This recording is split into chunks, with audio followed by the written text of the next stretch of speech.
տարի շարունակ մենք անընդմեջ Նիկոլի դեմ պայքարում ենք հայտարարելով, անվանելով իրեն դավաճան, անվանելով իրեն հանցագործ, քրեական օրենսգրքի մի շարք հոդվածները ոտնահարած, սահմանադրությունը ոտնահարած եւ ազգի պատիվը փաստացի ընդհանրապես կործանած մարդ։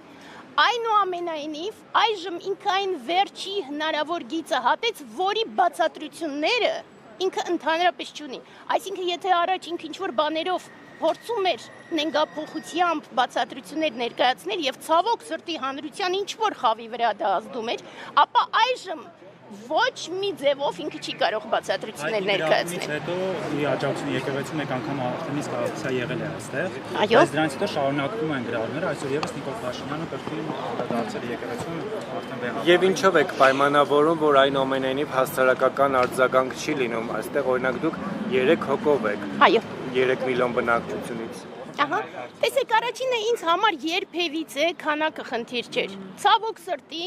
18 թվականին, երբ որ չնայած որ ես ընդդիմադիր էի, բայց 18 թվականին ինձ համար ակնհայտ էր, որ ամբողջը արվում է հենց Արցախը հանձնելու համար, եւ դրա համար 18 թվականին ես չեմ մասնակցել ու ես տեսել եմ, թե ինչպես մարդիկ զուտ խաղի համար սկզբից, հետո ինչ որ թույլտվության, թողտվության եւ այլնի պատճառով դուրս են գալիս փողոց, եւ մենք տեսնում ենք, թե ինչպես ամենացածր խաղը մեկ էլ փակում էր փողոցները։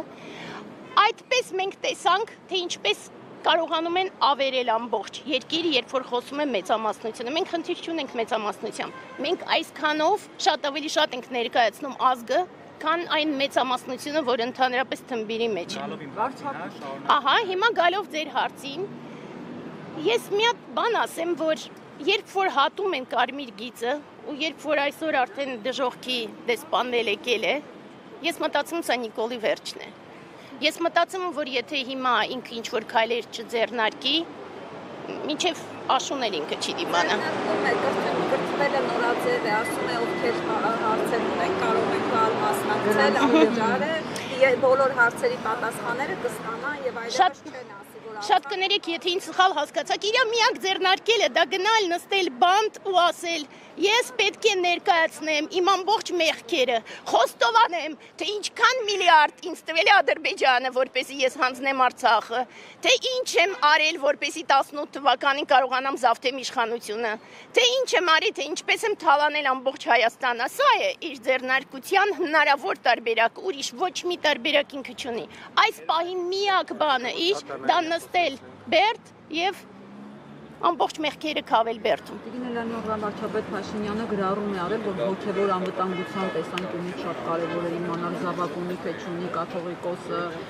դրա պատասխանը պահանջում են նաև իր կառավարության մյուս անդամները։ Հոգևոր անվտանգության հարցը ձեզ համար որպես հայ առաքելական եկեղեցու հետևորդ այդքան կարևորություն ունի, ունեն սերունդներ մեր կուսակրոն եկեղեցականները, թե չունեն։ Տեսեք, ես հոգևոր զարգացման ճանապարհով գնացող մարդ եմ, ըստ այդմ ես գիտեմ, որ եթե ես լինեի մեր եկեղեցականների տեղը, ես ընդամենը կասի անարակ որդի ավելի խորը բաների մասին մտածի,